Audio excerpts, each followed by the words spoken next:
way, in the land of talking animals, lived 3 orphaned pigs named Brownie, Pinky, and Max. The youngest pig, Brownie, was the color of mud.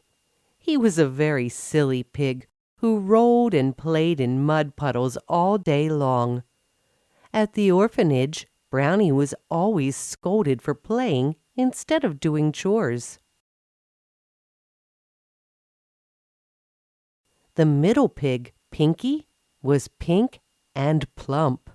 She was a very greedy pig who liked to do nothing but eat. At the orphanage, Pinky always got scolded for eating too much and not sharing. The oldest pig, Max, was quiet but wise. He always completed his chores on time and helped other pigs when he could. At the orphanage, Max always was praised for being clever and kind. One day, the head pig announced to Brownie, Pinky, and Max that they had grown too old to live at the orphanage.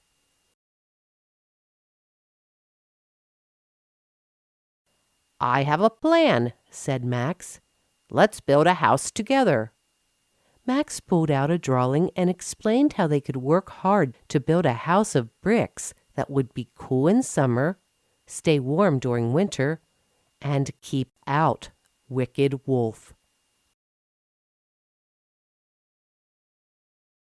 "Sounds like too much work," snorted Brownie.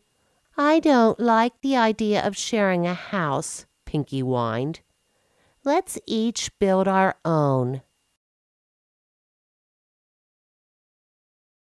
Max shook his head sadly as his brother and sister each went their own ways to build a house.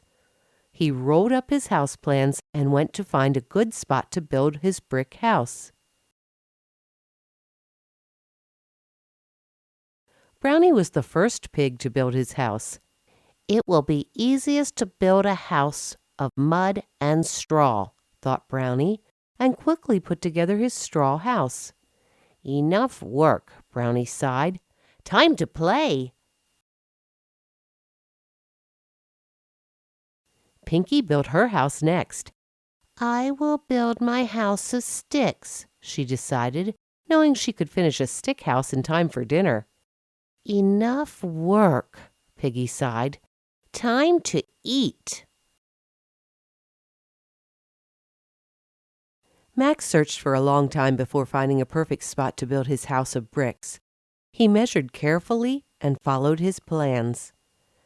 "Now I will be cool in summer, warm in winter, and safe from Wicked Wolf." Back at Brownie's house, someone was knocking. silly pig, let me in," huffed Wicked Wolf. "Not by the hair of my chinny chin chin," shouted Brownie as he bolted the door. "Then I'll huff and puff and blow your house in," grinned Wicked Wolf. Sure enough, Wolf blew down the walls of straw with one blow. Just as Wicked Wolf was about to pounce on him, Brownie ran as fast as his little legs would take him to Pinky's house. Pinky let her brother in the house on one condition. "Don't eat my food," she ordered. Brownie nodded. Then she heard a knock. greedy pig, let me in," huffed Wicked Wolf. "Not by the hair of my chinny chin chin," shouted Pinky as she bolted the door. "Then I'll huff and puff and blow your house in," grinned Wicked Wolf. Sure enough, it didn't take long before Wolf blew a hole in her wall big enough for him to jump in. Just as Wicked Wolf was about to eat them, the pigs ran out the door toward Max's house.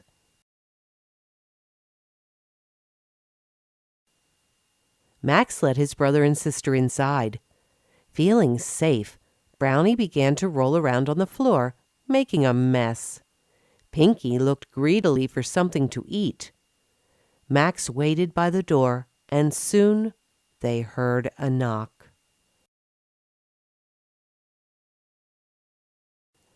"3 pigs, 3 pigs, let me in," huffed Wicked Wolf.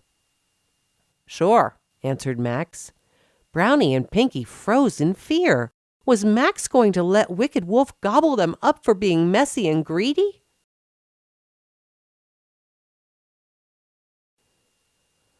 "Open the door or I'll blow your house in," shouted Wicked Wolf as he waited.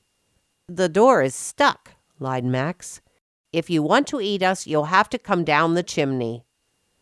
Wicked Wolf licked his lips and climbed up the chimney. "Listen up," said Max. "If you don't help me out, we'll all be eaten." Brownie and Pinky stopped their foolishness. Brownie filled the kettle with water. Pinky lit a fire in the fireplace, and Max placed the kettle over the fire. When Wicked Wolf finally reached the top, he laughed, but when he slid down, his fur was scorched by the steaming hot water. "Eee!" Wicked Wolf scratched his way back up the chimney and ran away forever. After the wolf was gone, Max waved goodbye to his brother and sister. "I would invite you to stay for dinner, but you'd have to help make it, and share it nicely, and clean up after yourselves, and—"